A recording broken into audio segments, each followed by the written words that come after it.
আধুনিক শিক্ষায় শিক্ষিত হচ্ছি আর আমার বাবা মাকে পাঠাচ্ছি বৃদ্ধাশ্রমে। আজকে ব্যাঙের ছাতার মতো প্রতি বাসায় বাসায় বৃদ্ধাশ্রম তৈরি হয়েছে আমরা দেখেছি। সময় যখন আমরা ছোটকালে ছিলাম, সকালবেলা মক্তবে পড়াশোনা করতাম, নীতি নৈতিকতা ইসলামী মূল্যবোধ শিখতাম। আর এখন পাশ্চাত্যের কালচার ভাড়া করে এনে সকালবেলা 7টা বাজে কিন্ডার গার্ডেন তৈরি করছি। এতে করে সকালবেলার যে মক্তব ধর্মীয় শিক্ষা, সেখান থেকে আমরা অনেক দূরে সরে গেছি। কি হচ্ছে? আমরা আধুনিক শিক্ষায় শিক্ষিত হচ্ছি আর আমার বাবা মাকে পাঠাচ্ছি বৃদ্ধাশ্রমে। কাদের বৃদ্ধাশ্রমে? উচ্চ শিক্ষিত ছেলেকে ডাক্তার বানিয়েছি, ইঞ্জিনিয়ার বানিয়েছি, বড় অফিসার বানিয়েছি। কোনো কৃষকের, কোনো দিনমজুরের, কোনো রিক্সার চালকের, কোনো ইমামের, কোনো পাদ্রীর বাবা মা কিন্তু বৃদ্ধাশ্রমে নেই। তার মানে আজকে যারাই উচ্চ শিক্ষিত হচ্ছি, প্রকৃত শিক্ষায় সুশিক্ষায় শিক্ষিত হচ্ছি না। আজকে এর একটাই অবক্ষয়ের কারণ, আজকে ধর্মীয় নীতি নৈতিকতা আদর্শ বিবর্জিত শিক্ষা তৈরি করছি আমরা। এখান থেকে আমাদের বেরিয়ে আসতে হবে। আমার সন্তানকে, আপনাদের সন্তানকে সুশিক্ষায় শিক্ষিত করতে হবে। ইসলামী মূল্যবোধের শিক্ষা থেকে যেন দূরে সরে না যায়, সেটাকে অবশ্যই খেয়াল রাখতে হবে। না হলে একদিন আমাকে আপনাকে সেই বৃদ্ধাশ্রমে ঠাঁই হতে হবে। আসুন এই সচেতনতা তৈরি করি, বৃদ্ধাশ্রমকে না বলি। বাংলার জমিনে যেন আর একটি বৃদ্ধাশ্রম তৈরি না হয়। প্রত্যেকটি ঘরেই যেন একটা বাবা মায়ের জন্য আদর্শ বাসস্থান হয়, সেই প্রত্যাশায় আমরা রাখছি। আসসালামু আলাইকুম। এই মুরব্বীর কথায় কি শিখতে পারলেন? উনি একজন শিক্ষিত মানুষ। ওনার থেকে যেটা শিক্ষার বিষয় সেটা হলো যে একজন মানুষের মধ্যে যদি ছোটবেলা থেকেই ইসলামী শিক্ষায় শিক্ষিত হইতো, তাহলে তার মধ্যে ধর্মীয় নৈতিকতা থাকতো, ধর্মীয় নীতিবোধ থাকতো।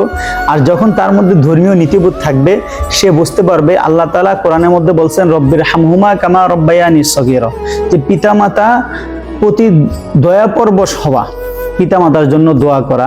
তো একজন বাবা মা যখন তার ছেলে সন্তানদেরকে ছোটবেলা থেকে বড় করে লালন পালন করে কষ্ট করে, পিতামাতা কিন্তু ছেলেমেয়েরা চাওয়ার আগেই তাদের চাহিদা পূরণ করার চেষ্টা করে।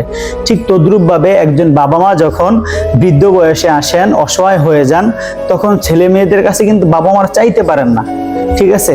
তো তখন ছেলে মেয়েদের বোঝা উচিত বাবা মার দায়িত্বটা নিয়ে, যে আমার বাবা, আমার মা আমার ছোটবেলায় আমাকে লালন পালন করার ক্ষেত্রে তিনি আমার জন্য কি পরিমাণ কষ্ট করছেন, মা আমার জন্য কতটা কষ্ট করছেন, বাবা আমার চাহিদাগুলো কত কষ্ট করে পূরণ করছেন। আজকে আমি আমার বাবার জবান থেকে কোনো কথা বের হওয়ার আগে আমি আমার বাবার দায়িত্বটা নিয়ে, বাবার কথা বলার আগে আমি তার চাহিদা পূরণ করার চেষ্টা করব। আমি আমার মায়ের কষ্টগুলো বোঝার চেষ্টা করব। পিতামাতাকে যথাসম্ভব সর্বোচ্চ পরিমাণের সেবা দিব, খেদমত করব এবং তাদের দোয়া নিয়ে আমার আখিরাতকে সুন্দর করব। এই শিক্ষাটা তখনই আপনার মধ্যে আসবে যখন আপনার মধ্যে ধর্মীয় নীতিবোধ থাকবে, ধর্মীয় নৈতিক শিক্ষা থাকবে। এর জন্য সকাল সকাল ওই স্কুলের গাট্টিটা ব্যাগের মধ্যে দিয়ে এই পাশ্চাত্যের যে শিক্ষা, এই শিক্ষায় আপনার সন্তানকে শিক্ষিত না করে কমসে কম সকালবেলা মক্তবের শিক্ষাটা দিন। যদি এটা না হয়, তাহলে এখন অনেক মাদ্রাসার মধ্যেই দেখবেন যে ইকরা নামের একটা কিন্ডারগার্টেন সিস্টেম চালু হয়েছে। আপনারা সেখানে পড়ান যেন আপনার ছেলে মেয়ের মধ্যে ধর্মীয় মূল্যবোধটুকু থাকে। তাহলে পরবর্তী জীবনে আপনি বাবা, আপনি মা, আপনি সুখে থাকবেন। আপনার বৃদ্ধাশ্রমে যেতে হবে না। পাশ্চাত্যের শিক্ষায় শিক্ষিত করার ফলেই কিন্তু আজকে আমাদের সমাজের বাবা মায়েরা ছেলে মেয়েদের কাছে লাঞ্ছিত। বাবা মা সন্তানের জন্য যে জান্নাত, এটা যেন মানুষ বুঝে।